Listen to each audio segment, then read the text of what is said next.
นกแก้วช้อปปิ้งครับงานหัตถกรรม DIY มาอีกแล้วเข้ามาอีกแล้วลูกทีมลูกกลุ่มบรรดาแม่ๆเอ้ยเพิ่นคือจิคิดว่าข้อยวางงานแฮง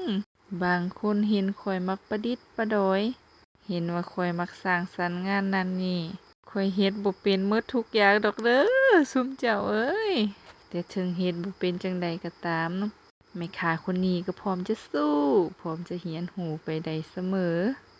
ลองแล้วลองอีก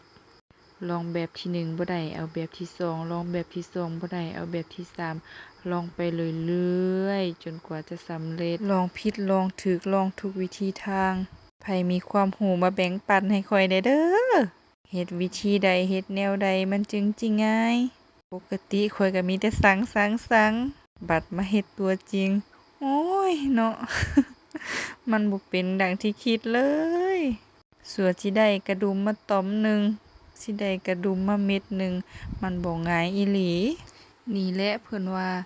สร้างบ่ท้อเคยงานหัตถกรรมเป็นผลงานที่สะท้อนให้เห็นถึงทักษะความคิดสร้างสรรค์ความปราณีตและความตั้งใจของผู้สร้างเป็นความสุขความภาคภูมิใจในการสร้างผลงานของตัวเองจากมือผู้สร้างสู่มือผู้ใช้งานหัตถกรรมเป็นผลงานที่สะท้อนให้เห็นถึงทักษะความคิดสร้างสรรค์และภูมิปัญญาท้องถิ่นซึ่งเป็นส่วนหนึ่งของมรดกวัฒนธรรมของแต่ละชุมชนงานหัตถกรรมส่วนใหญ่นำใช้วัสดุจากธรรมชาติผ่านขบวนการผลิตที่ซับซ้อนท่านใดที่มีความสนใจ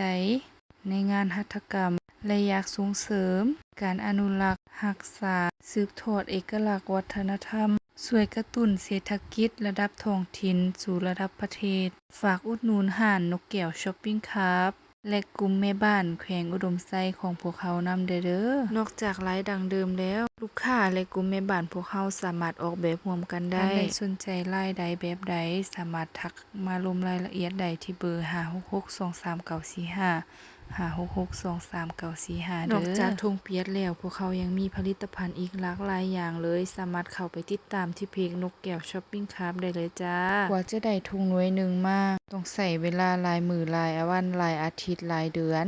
ขนาดทีมเพิ่นสานเป็นหน่วยมาให้แม่ค้าใส่กระดุมละล่าแม่ค้าก็ยังใช้เวลาบักหลายๆมื้อกว่าจะสร้างสรรค์กว่าจะเฮ็ดกระดุมออกมาได้เนื่องจากว่าเราอยากเฮ็ดให้งามที่สุดอยากเฮ็ดให้ดีที่สุดส่งความสุขที่ตัวเองมีไปสู่มือลูกค้าบอกว่าร้านนกแก้วช้อปปิ้งครับกลุ่มแม่ค้าของพวกเราภาคภูมิใจหลายที่ได้สร้างสรรค์ผลงานแต่ละชิ้นแต่ละอย่างแต่ละอันสู่มือลูกค้าทุกท่านเลย